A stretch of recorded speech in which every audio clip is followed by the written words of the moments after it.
মনে হয় তিনি কলেমায় শাহাদাত এটাই বলতে পারবেন, তাই তো নাকি? আরেকজন 100 টাকা পাঠিয়ে দিয়েছেন আমাদের বড় ভাই হাফিজিয়া মাদ্রাসার জন্য। আল্লাহ দানকে কবুল করেন, বলুন সকলে আল্লাহুম্মা আমিন। তো হযরত জাকারিয়ার এবার মৃত্যুর কষ্ট একটু নিষ্কৃতি পেল, আর বন্ধু এদিকে ভাবছে এই অবস্থা যদি মৃত্যু হয়ে যায়, না জানি জাহান্নামবাদী হয়ে যায়, তাই মনে হয়। এখন জাকারিয়ার একটু মৃত্যুর কষ্ট থেকে নিষ্কৃতি পেলে, একটু লাঘব পেলে, একটু স্বস্তি পেল। মুখটা ফিরিয়ে এবার বন্ধুর দিকে তাকিয়ে বলছে, বন্ধু, আমি যখন মৃত্যুর শয্যায় শায়িত ছিলাম, খুব কষ্ট পাচ্ছিলাম, তুমি কি আমার পাশে বসে কিছু শোনাচ্ছিলে? তার মানে জাকারিয়া বুঝতে পারছিল বলে মনে হয়। আমাদের তো সেই সব হবে নাকি? বলছে, বন্ধু, তুমি কি কিছু শোনাচ্ছিলে? বন্ধু, কলেমায় শাহাদাত শোনালাম, তুমি মুখটা বাম দিকে ঘুরিয়ে নিলে, আমি আবার উঠে গেলাম, তোমার বাম সাইডে বসে আবার শোনালাম, তুমি নিজের মুখটা আবার ডান দিকে ঘোরালে, আমি ফের ফিরে এলাম, আবার শোনালাম। তুমি এক বাক্যে বললে এই কথাটি আমি বলতে পারবো না। জানো বন্ধু, আমার মনে মনে খুব চিন্তা হচ্ছিল, এই অবস্থায় যদি তোমার মৃত্যু হয়ে যায়, না জানি জাহান্নামটা তোমার জন্য অবধারিত হয়ে যায়। বন্ধু, আসলে কারণটা ওটা নয়, আমি তোমার কলেমার বাণী শুনে মুখটা ঘোরাইনি, দ্বিতীয়বারও ঘোরাইনি, দ্বিতীয়বার তোমার এই কলেমার বাণী শুনে ওই কথা বলিনি। তাহলে রহস্যটা সেটা অবস্থায়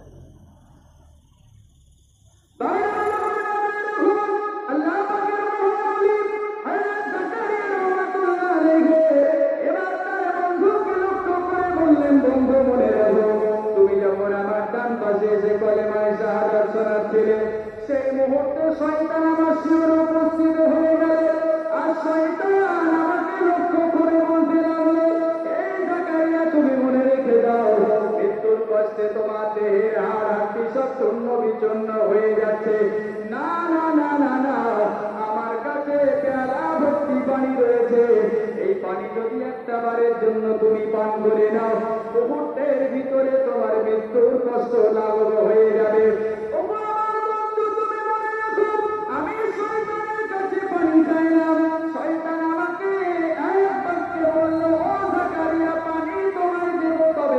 শর্ত রয়েছে, আমার শর্তে যদি তুমি রাজি হয়ে যাও, এক বিন্দু দেরি করবো না, পানি তোমায় নিয়ে দেবো।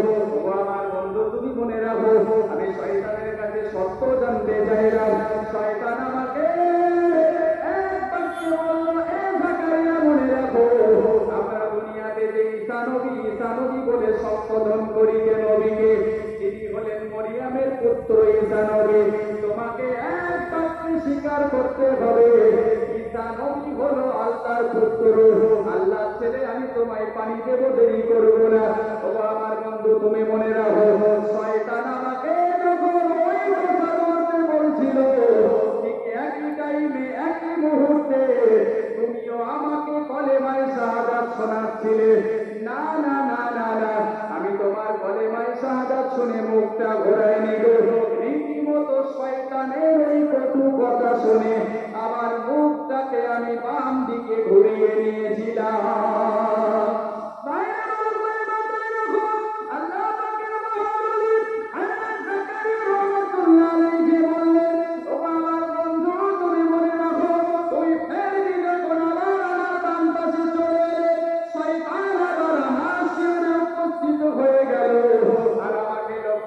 বলতে লাগলো, এ জাকারিয়া, মৃত্যুর কষ্টে তোমার থেকে হাড় সব চূর্ণ বিচূর্ণ হয়ে যাচ্ছে। না না না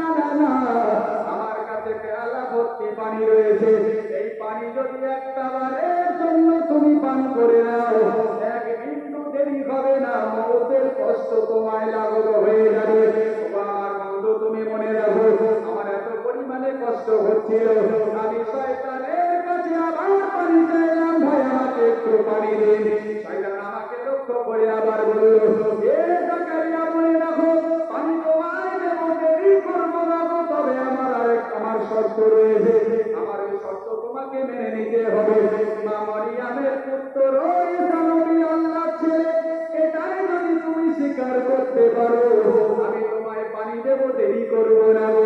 ও আমার বন্ধু তুমি মনে রাখো, শয়তান যখন আমাকে ওই কথা বলতে বলছিল, ঠিক একই টাইমে একই মুহূর্তে তুমিও আমাকে কলেমায়ে শাহাদাত শোনাচ্ছিলে।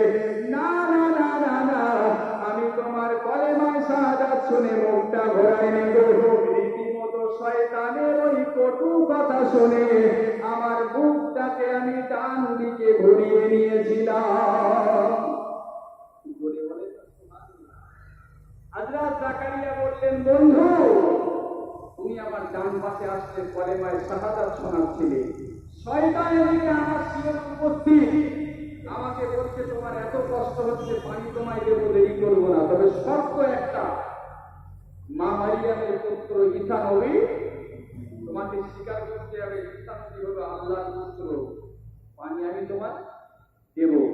ও আমার বন্ধু, শয়তান যখন আমাকে ওই কথাটি বলতে বলছিল, ঠিক একই টাইমে একই মুহূর্তে তুমিও আমাকে কলেমায়ে শাহাদাত বলে শোনাচ্ছিলে। বন্ধু আমি তোমার কলেমায়ে শাহাদাত শুনে মুখটা ঘোরাই নিল। রীতিমতো আমি শয়তানের ওই কটু কথা শুনে আমার মুখটাকে আমি ডান দিকে ঘুরিয়ে নিয়েছিলাম। যদি বলে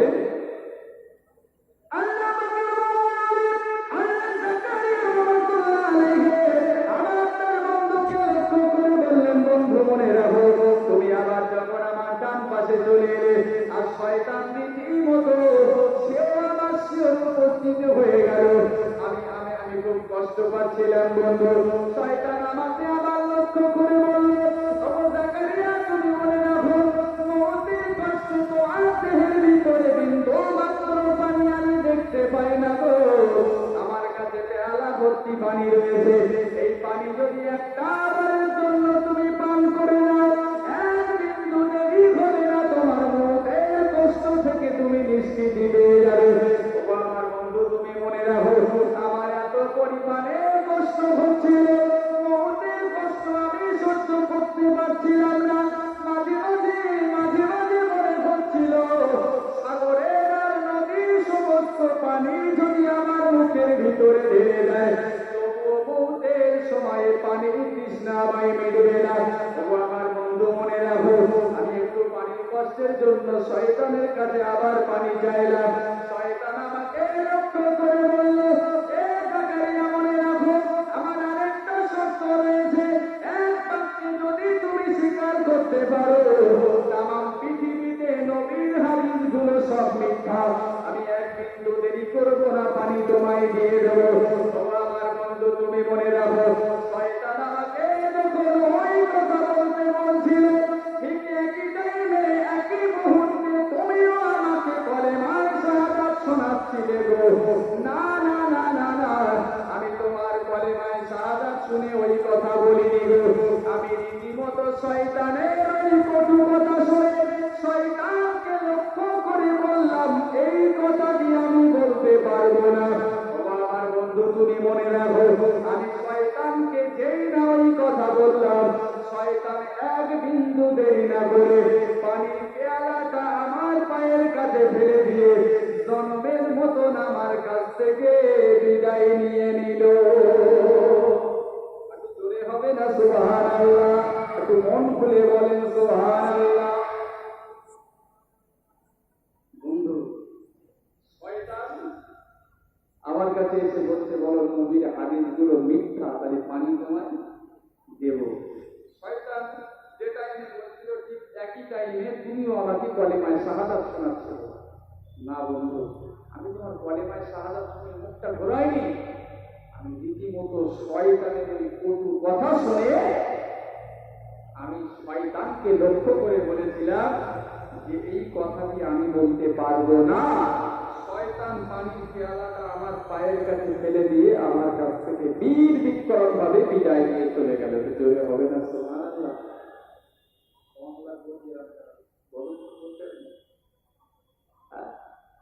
দক্ষিণের লোক সব বড় শুনে ভালো। আগে ভাবতাম দক্ষিণের লোক সব আবাদে, আমরা বোধহয় কাউ, কিন্তু এখন রাস্তাঘাটের যা হাল অধিকার, এখন মনে হয় আপনারা টাউনে বাস করেন, আমরাই আবাদে। বসিরহাটের দিকে গেছেন যাওয়া পরে আমাদের দিকে এখন আবাদে, আপনারা কাউ। যাই হোক, তাহলে মুহূর্তের সময় এই যে পরীক্ষা, আমি আপনি সবাই বলেন পরীক্ষাটাকে ভিতরে পড়ে যাবো ভাই। সেজন্য আমাদের ইমানটুকু আর দুর্বল রাখতে হবে না, সতেজ করতে হবে, সচ্ছল করতে হবে। যতদিন বাঁচবো অটল অনর কেসকে কামাল হবে একই জায়গায় দাঁড়িয়ে দুনিয়াতে বাঁচার চেষ্টা করবো, তবেই পরকালের জিন্দেগি আমাদের জন্য ভালো হবে। চলুন ফিরে যায় আম্মা জান আয়েশা দয়ার নবী সেই কথাবার্তা চলছে, তাই তো দেখি বিবি আয়েশা অঝর নয়নে কাঁদছে।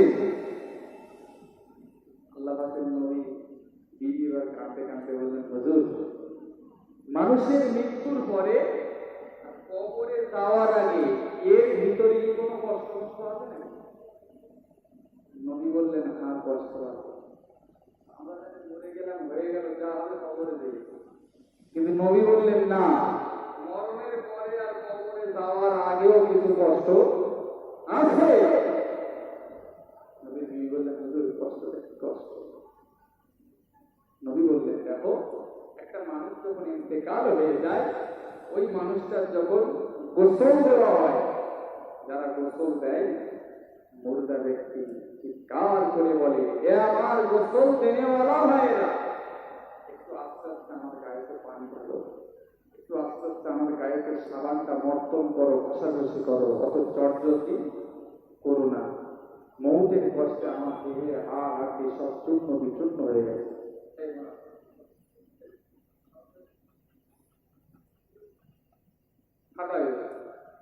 মৌতের কষ্টে আমার দেহের হাড় হাড়ি সব চূর্ণ বিচূর্ণ হয়ে গেছে, এত পরিমাণে ব্যথা যা সহ্য করবার ক্ষমতা আমার নেই।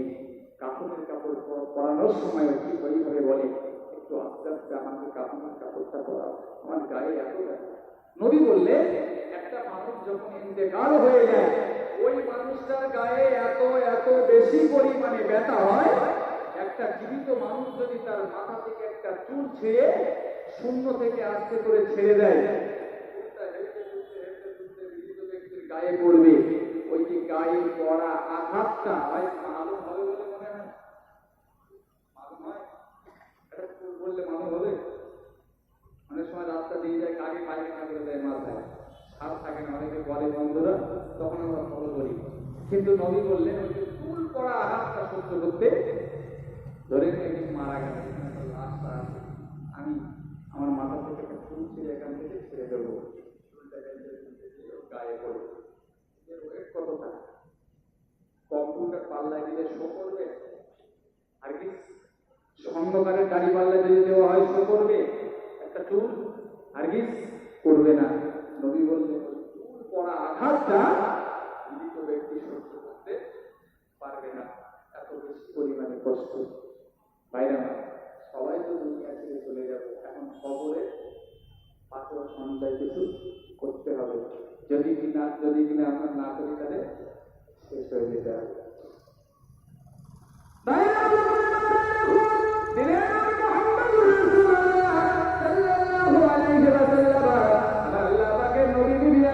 লক্ষ্য করে বললেন, ও বিবি আয়েশা, তুমি মনে রেখে দাও, কবর প্রতিদিন বান্দাদেরকে ডেকে বলে, আনা বাইতুল জুলমাতি, আনা বাইতুল হাসাদি, আনা বাইতুল দুনিয়াবাসী, তোমরা মনে রেখে দাও, ও বিবি আয়েশা, তুমি মনে রেখে দাও, কবর প্রতিদিন বান্দাদিগকে ডেকে বলে, আমি কবর হলাম অন্ধকার জায়গা, আমার ভিতরে কোনো আলো নাই, কোনো বাতি নাই, আনা বাইতুল হাসাদি, আমার ভিতরে বিষাক্ত সাপ পোকামাকড়ের ভয় রয়েছে। ও দুনিয়াবাসী মনে রেখে দাও, আমি কবর তোমাদের লোকে জানিয়ে দিলাম, আমি কবর আমার ভিতরে আসার আগে কিছু মাত্র দাওয়াই সংগ্রহ করে নিয়ে আসতে হবে। ভাইরা ভালো করে মাথায় রাখো, আমরা দুনিয়াতে দাওয়াই সংগ্রহ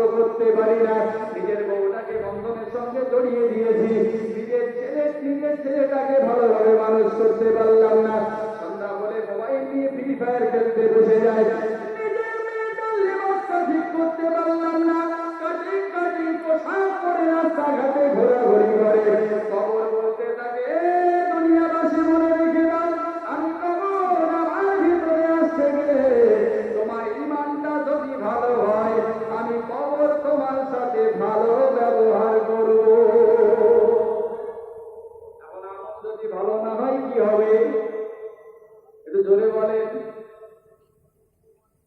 বন্ধ বেশি কিছু বলছি না। নিজে সন্তানগুলো ঠিক করতে পারলাম না, রাত 12টা পর্যন্ত ফ্রি ফায়ার, আবার ফজরের আজানে ঘুম ভেঙে যাচ্ছে, আবার ফ্রি ফায়ার।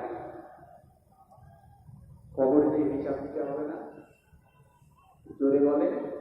হিসাব সকলকে দিতে হবে। ভাইরা আমার, নবীর বেটি হযরত ফাতিমা যখন ইন্তেকাল হয়ে যাবে, ইন্তেকালের আগে তিনি একদিন হযরত আলীকে ডেকে বলছেন, স্বামীকে ডেকে বলছেন, স্বামী আমি ফাতিমা তো বিদায় নেব, কিন্তু আমি ইন্তেকালের পরে বেশি লোকজনকে খবর দেবে না, যত তাড়াতাড়ি করো, যত চট জলদি করো, আমার দাফনের ব্যবস্থাটা করে দেবে। হযরত আলী জিজ্ঞাসা করেছিল, তুমি হলে নবীর বেটি ফাতিমা, তুমি হলে জান্নাতের সরদারিনী ফাতিমা, তুমি ইন্তেকাল হয়ে যাবে, দেশের মানুষ তোমাকে শেষবারের মতো একটু দেখে যাবে, এটাই তো বাস্তব। তুমি চলে যাবে, কাউকে খবর দেব না, এটা কেমন কথা? তুমি কি ভেবে দেবে?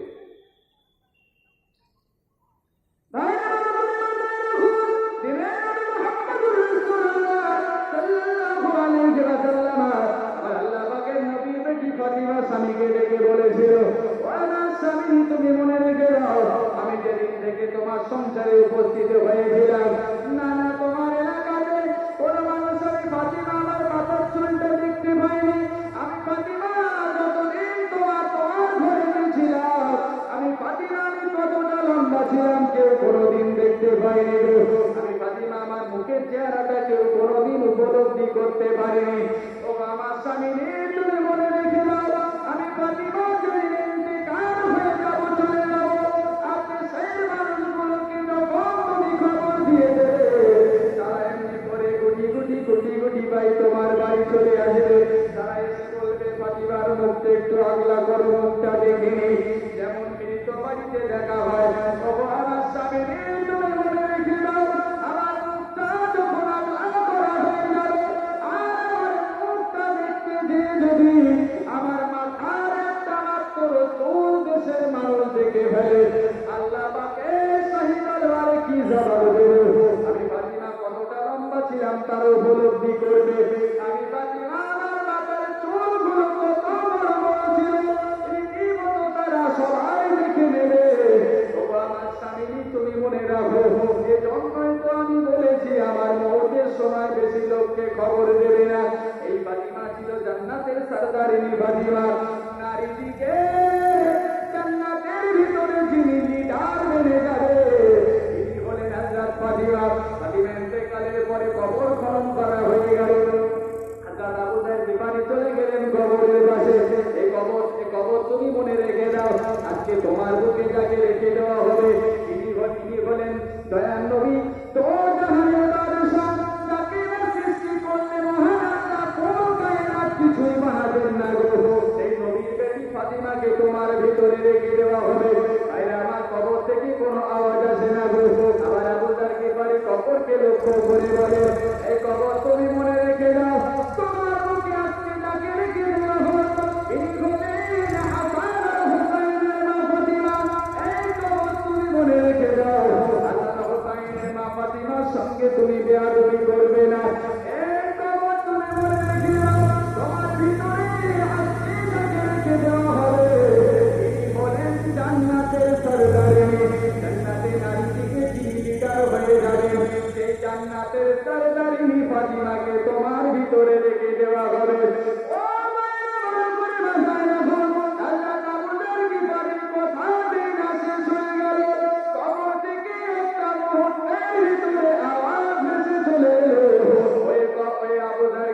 তুমি মনে রেখে দাও, আমি কবর দয়াল নবীর বেটিকে চিনি না গো, আমি কবর চিনি না, হাসান আর হুসাইনের মা ফাতিমাকে চিনি না। এ আবু যার গিফারি মনে রেখে দাও, আমি কবর জান্নাতের সরদারিনীকে চিনি না। আমার কবরের ভিতরে আমার দার খারাপ হয়ে যাবে, আমি কবর তার সাথে দুর্ব্যবহার করবো, আর আমি কবর আমার ভিতরে আমল যাবে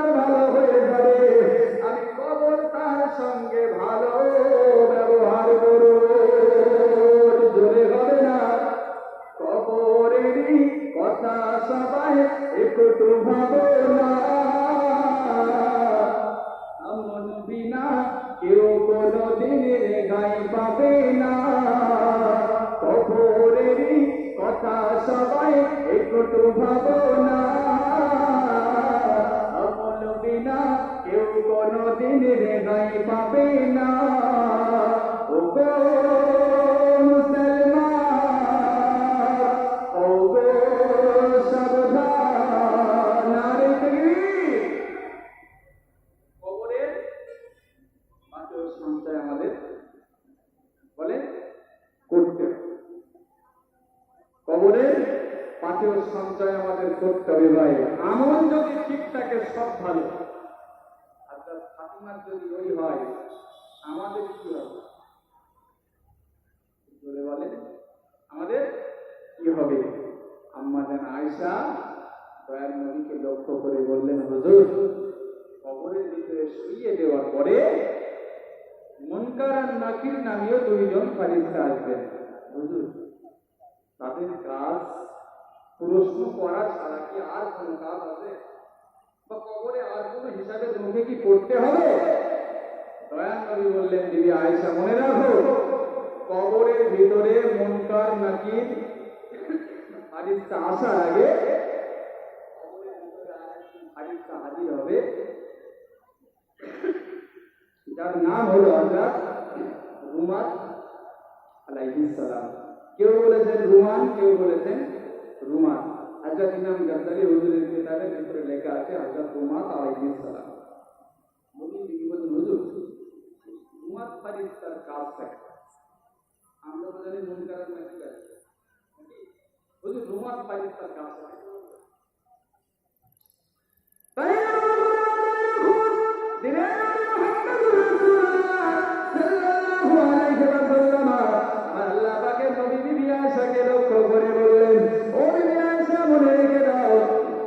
কবরের ভিতরে একজন ফেরেশতা চলে আসবে, যার নাম হলো হযরত রুমান আলাইহিস সালাম। রুমান আলাইহিস সালাম কবরের ভিতরে চলে যাবে, আল্লাহর বান্দাকে ডেকে উঠাবে, আল্লাহর বান্দা উঠে যাবে। হে বান্দা, তুমি আজকে কি এমন পাপ করেছো? তোমার পাপের কালিমাগুলো সব তোমাকে লিখে দিতে হবে। আল্লাহর বান্দা লিখতে চাইবে না গো। ও বিবি আয়েশা মনে রাখো, আল্লাহর বান্দা আল্লাহ পাকের ফেরেশতা তার গুনাহগুলো লিখে নেওয়ার জন্য তাকে এবার একটি অফার দিয়ে দেবে। ও আল্লাহর বান্দা, তুমি মনে রেখে দাও, দুনিয়াতে কি এমন সওয়াবের কাজ তুমি করেছো, আজকে তোমার সওয়াবের কাজগুলো সব তুমি লিপিবদ্ধ করে দাও। ও বিবি আয়েশা তুমি মনে রাখো, আল্লাহ পাকের বান্দা এবার আনন্দে উল্লাসিত হয়ে যাবে। আমি কবরের ভিতরে কি দিয়ে লিখবো? আমার কাছে তো কোনো খাতা নেই, কলম নেই। আল্লাহ পাকের ফেরেশতা বলবে, হে আল্লাহর বান্দা, তুমি মনে রেখে দাও, তোমার কাছে খাতা নেই, কলম নেই তো কি হয়েছে? আজকে তোমার কাপড়ের কাপড়টাকে তুমি খাতা বানিয়ে নাও। ও বিবি আয়েশা তুমি মনে রেখে দাও, আল্লাহর বান্দা কাপড়ের কাপড়টাকে খাতা বানিয়ে নেবে। আল্লাহর বান্দা আবার ফেরেশতাকে জিজ্ঞাসা করবে, হে আল্লাহর ফেরেশতা মনে রেখে দাও, খাতা তো আমার জোগাড় হয়ে গেল, কিন্তু আমার কাছে কলম নেই।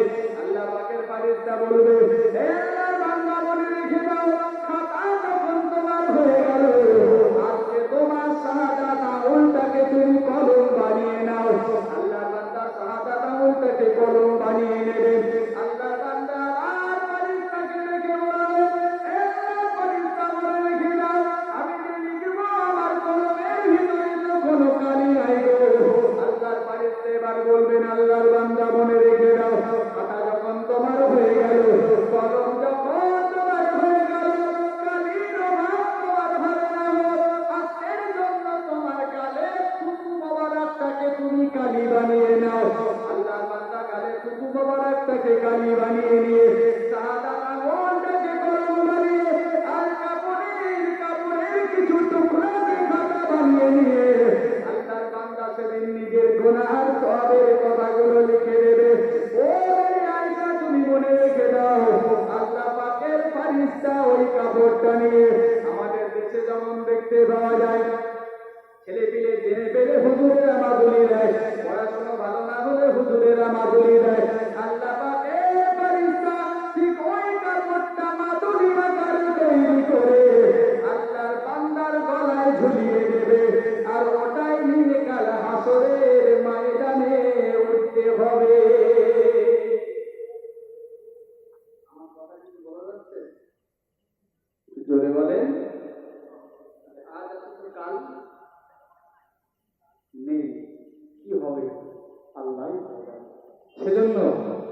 ভাবতে হবে 2.5 দিনের দুনিয়া, এটা রং তামাশার দুনিয়া নয়।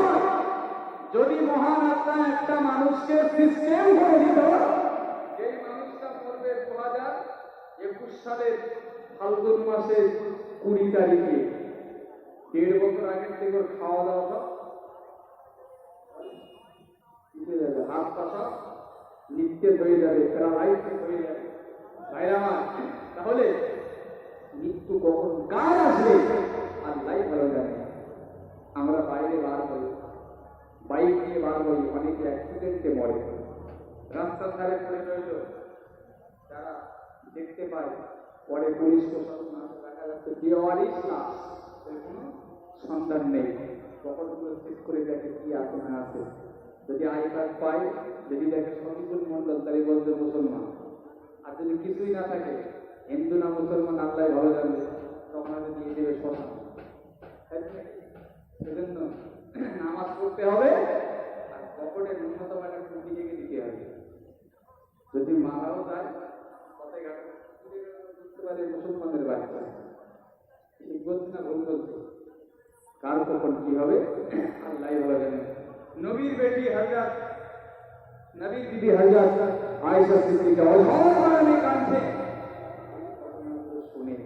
ভাই, আমরা তো সবাই দুনিয়া ছেড়ে চলে যাব। এখন যিনি বলেন হাদিসের হাফেজা আমরা আয়েশা সিদ্দিকা, তিনি যদি এত ক্রন্দন করেন, এত ক্রন্দন করেন, সেই তুলনায় আমরা কাঁদি বলে মনে হয়? বলেন আমরা হারগিজ কাঁদি না ভাই। পরকালে পাথর সঞ্চয় করতে হবে, নিজের ফ্যামিলিটাকে ঠিক রাখতে হবে। ভাই, পয়সা নেই, অভাব, কি করবো? বড় লোকের দাঁড়ে দিয়ে হাত পাতবো তাই বলে এই নয় যে বন্ধনের টাকা নেব, করবো না। নিজের বউটাকে আমি বিক্রি করে দিলাম সরকারের হাতে, আর আমি আল্লাহর কাছে দায়ী হয়ে গেলাম। এখানে যাই করি ভাই, পরীক্ষার হলে অনেকে চুরি করে, টুকলি করে, মাস্টার সব করতে পারে না, কিন্তু দুনিয়াতে যাই টুকলি করি না কেন, হেডমাস্টার দেখবেন খাতা দেওয়ার অবস্থা যিনি হলেন বিচার দিনের পালন করেন, কোনো অসুবিধা নেই। আল্লাহ পাকের দরবারে সকলকেই ধরা করতে হবে। পরকালের চিন্তা আমাদের সকলকে করতে হবে। চলুন আগিয়ে যায়।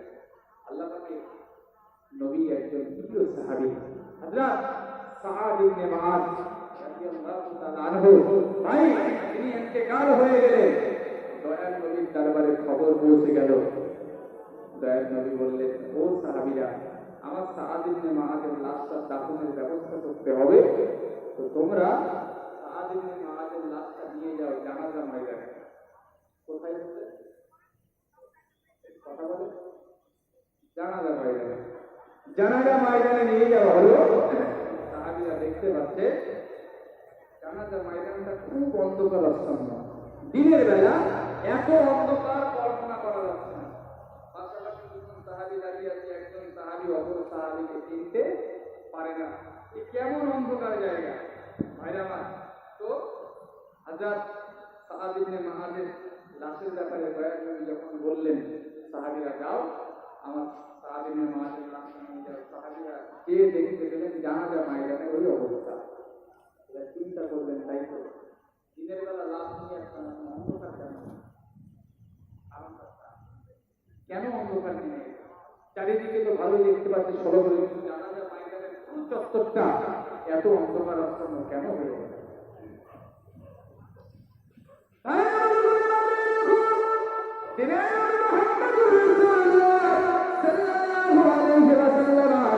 আবার আল্লাহ পাকের নবী সাহাবী হযরত সাআদ ইবনে মুআযের লাশটা যখন জানাজা ময়দানে নিয়ে যাওয়া হলো, আর গোটা জানাজা ময়দানটা অন্ধকারাচ্ছন্ন হয়ে গেল।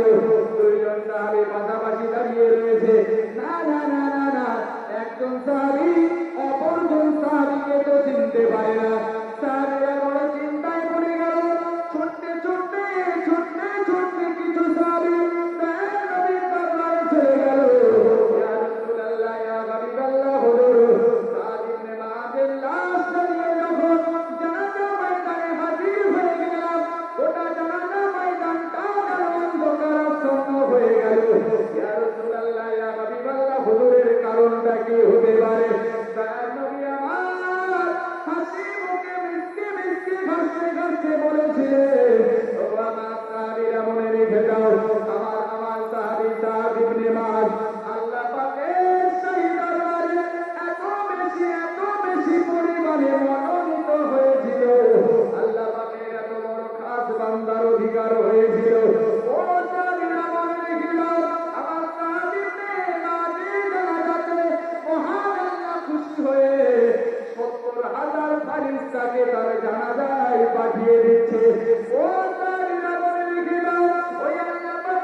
একসাথে জানাজা নামাজ আদায় করবো। আর একটু জোরে হবে না সুবহানাল্লাহ? কত হাজার ফারিস্তা? হ্যাঁ, এখন কাজীদের আমি চড়াবিদ্যা বাজারে দিয়ে বলি, ভাই ওই মানুষটার কবরে আজাব হবে, আমারে মারবে না,